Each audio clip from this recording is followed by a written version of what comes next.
इस वीडियो में गुलाम हैदर के बच्चों से मुतालिक बात करेंगे। मोहन मलिक साहब की एक केस में जीत हुई है, उस जीत के हवाले से भी बात होगी। और उसके बाद एक गुलाम हैदर ने वीडियो बनाई थी आज के दिन, और वीडियो में उनके जो अल्फाज थे, जिस तरह वो चाह रहे हैं कुछ, उस पर भी जो है वो बात करेंगे। खासतौर पर जो हम इब्तिदा में बात करेंगे वो है गुलाम हैदर के खिलाफ जो केस किया गया था, वो केस अदालत ने डिस्पोज ऑफ कर दिया, निपटा दिया गया है।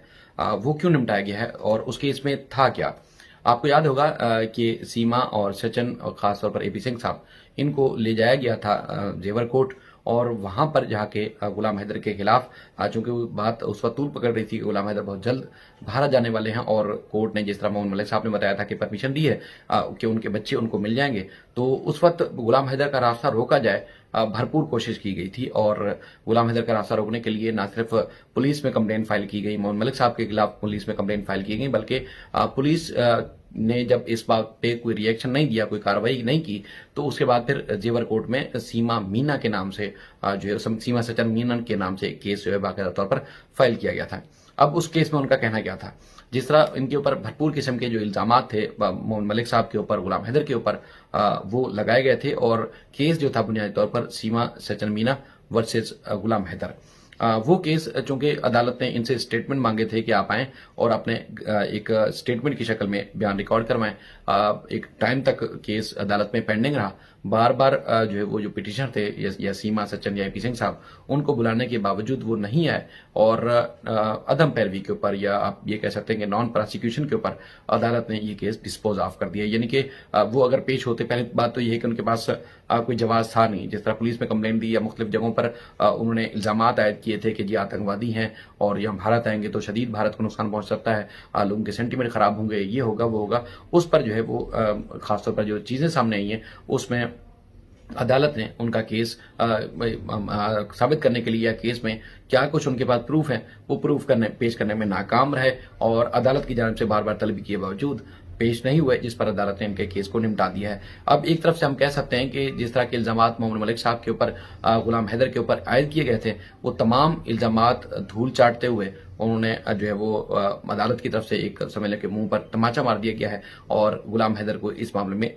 जीत मिली है। अगर बज़ाहिर इस बात का भी अंदाजा लगाएं तो कोर्ट में जो इल्जामात लगाए गए थे, या कोर्ट में जिन इल्जामात के तहत केस ले जाया गया था, उसको वहां पर जो है ये केस बाकायदा तौर पर साबित नहीं हो सका है, और उनके पास कोई जवाब भी नहीं था। जिस तरह की एपी सिंह सोशल मीडिया पे, मीडिया के ऊपर बड़कियां मार रहे थे और लोगों को बता रहे थे कि जो गुलाम हैदर आएगा, जिसके लिए देश के लिए खतरा है, फलां चीज के लिए खतरा है, फलां चीज के लिए खतरा है, और वो सारे खतरे जो है वो तेल हो गए, हवा हो गए, और अब बाकायदा तौर पर जो है वो केस खत्म हो गया है ट्रायल कोर्ट में, जो सीमा सचिन की तरफ से गुलाम हैदर के खिलाफ केस फाइल किया गया था।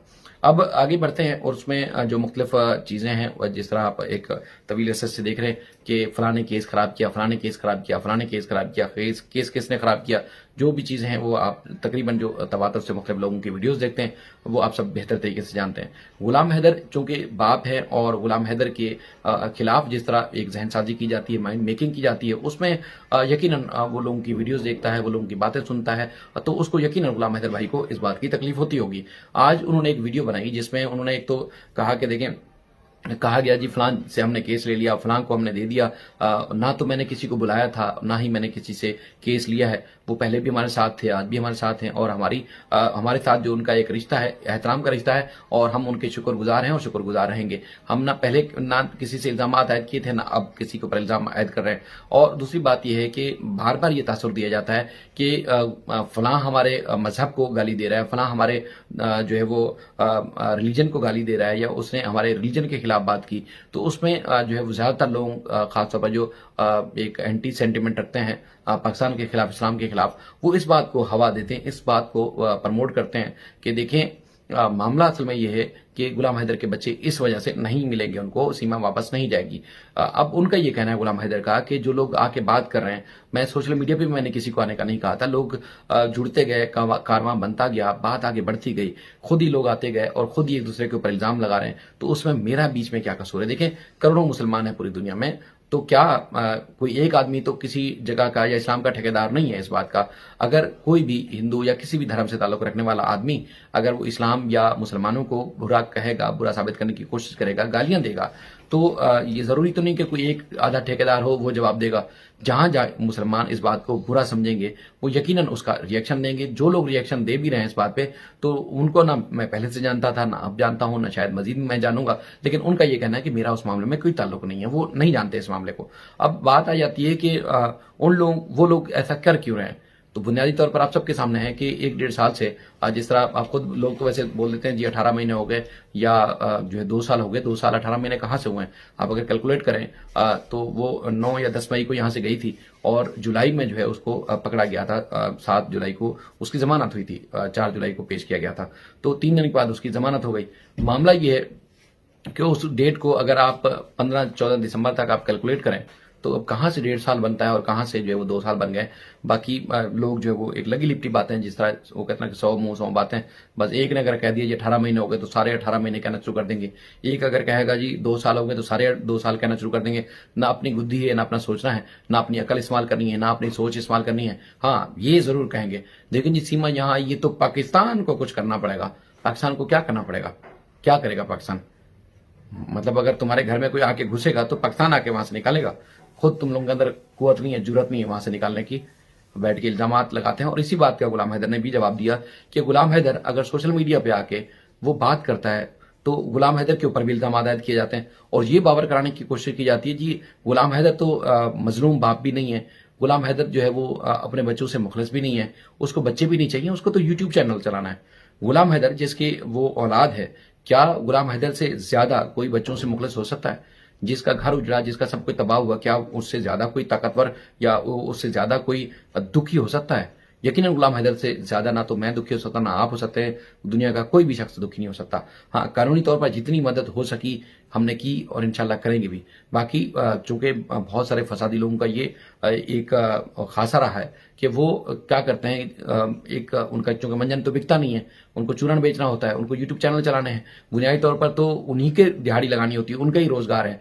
आप देख लें दूसरे जितने भी लोग हैं उनके यूट्यूब चैनल पे जाएं और आपको अंदाजा हो जाएगा कि दूसरे इश्यूज के ऊपर जब वीडियो बनाते हैं तो कितने उनके व्यूज आते हैं। और गुलाम हैदर या उनके बच्चों का नाम लेके या पाकिस्तान के खिलाफ जिन्होंने अगर अपने मुंह से आग निकालनी होती है, जहर उगलना होता है, वो जब बात करते हैं तो उस पर कितना व्यूज आते हैं। यकीनन उनको एक जरिया बन गया है कि गुलाम हैदर का नाम लो, बच्चों का नाम लो, पाकिस्तान के खिलाफ बात करो, मुसलमानों के खिलाफ बात करो और उसके बाद फिर हजारों की तादाद में हमें लोग देख लेंगे। तो बहर उसी चीज को गुलाम हैदर ने रद्द करते हुए आज एक बार फिर पब्लिक को मुखातिब करते हुए, पाकिस्तान और इंडिया की गवर्नमेंट को मुखातिब करते हुए कहा है कि मैं एक दुखी इंसान हूं, मुझसे ज्यादा किसी को दुख हो नहीं सकता।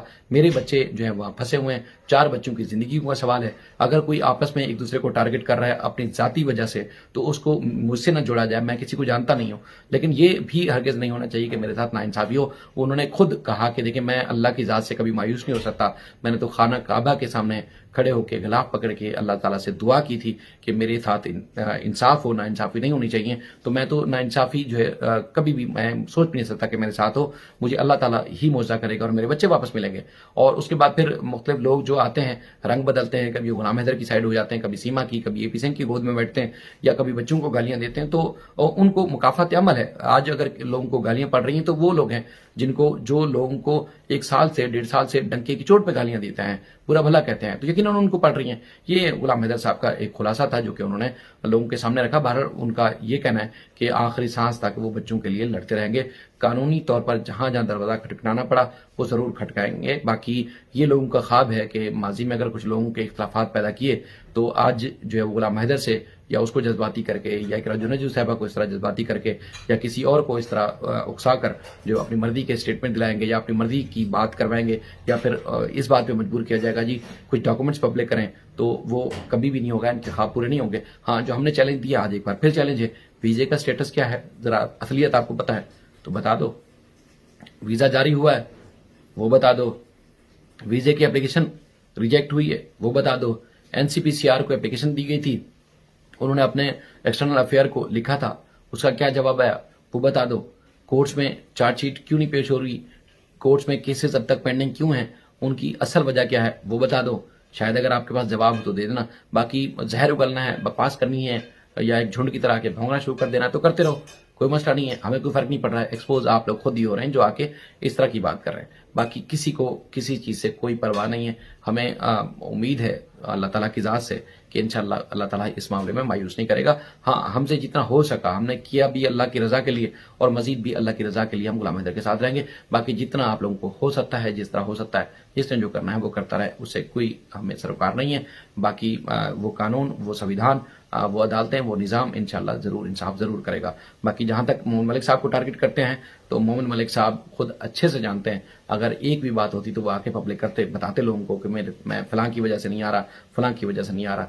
या जिस तरह ये बैठ के दावे करते हैं जी मोहम्मद मलिक साहब को उकसाया गया या उनको बज़न किया गया कि वो साइड हो जाएं, तो ऐसा हरगिज़ नहीं है। मोहम्मद मलिक ही हैं जो गुलाम हैदर की एक उम्मीदों का मरकज़ हैं। मोहम्मद मलिक साहब ने ही जो एफर्ट्स किए थे वो नज़र भी आए और इंशाअल्लाह उम्मीद है कि आगे भी कॉर्पोरेट और तामुन का जो सिलसिला है वो जारी रहेगा।